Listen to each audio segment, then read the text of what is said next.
naftaada xisaabi yaa kula xisaabtamaya adiga yaad la xisaabtamaysaa ma kuwii ku xisaabin lahayd wasiirada ka dhigatay golaha wasiiradaada 74% waa xildhibaano waxa ay qaataan laba mushaar oo kaga yimaada baarlamaanka iyo xukuumadda 65 wasiir oo golahaaga ku jira 48 ka mid ah xildhibaanada ah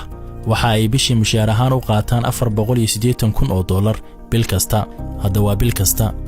halka ciidanka qalabka sida ay ka soo baxeen furmihii dagaalka iyagoo ka gadoosan mushaar la'aan ay weliso been abuurasho aad ku sheegtay inay qaateen mushaarkooda madaxweynaha ayaa qiray in ciidanka aysan 3 bilood iyo ka badan lacag qaadan labadii sano marka laga gooyo labadii bilood hadda 3 bilood oo hawlo kale ay bilowdeen si joogto ah bil walba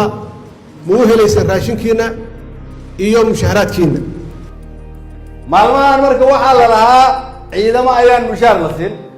qof aan mushaarkiisa iyo xuquuqdiisa la siin ma jirto adiga iyo madaxweynaha yaa been sheegaya dalka wuxuu ku sugan yahay mid ka mid ah xaaladihii ugu adkaa 10 sano ee la soo dhaafay xukuumaddaada waxay jawaab u weysay culeysyada dhinacyada ammaanka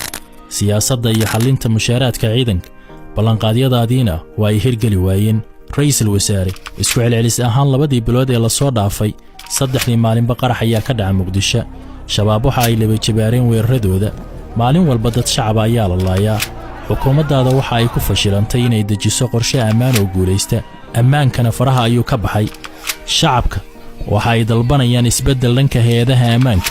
balse saaxiibtinimada iyo ganacsiga kala dhaxeeya wasiirka amniga ayaad ka doorbiday badqabka iyo baaqa 3 milyan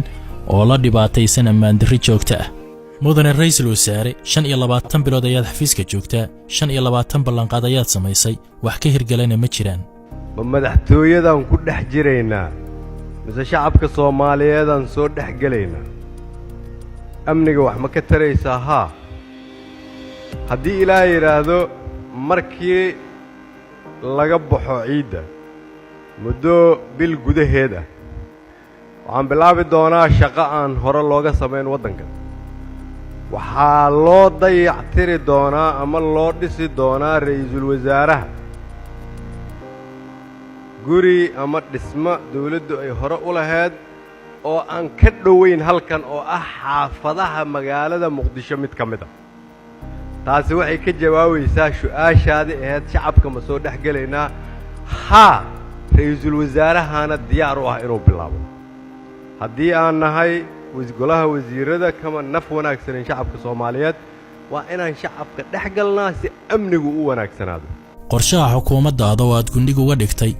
4 tobood 285 halbeeg iyo 1986 shaqo intooda badan ma aysan hirgelin dawladnimadiina waa ay micno beeshay dadkiina way baabeen haddaba waxa la gaaray xilligii xukuumaddaadu shacabku ay ka tashan lahaayeen fadlan ra'iisul wasaare dalka iyo dadka u tur ee iscasil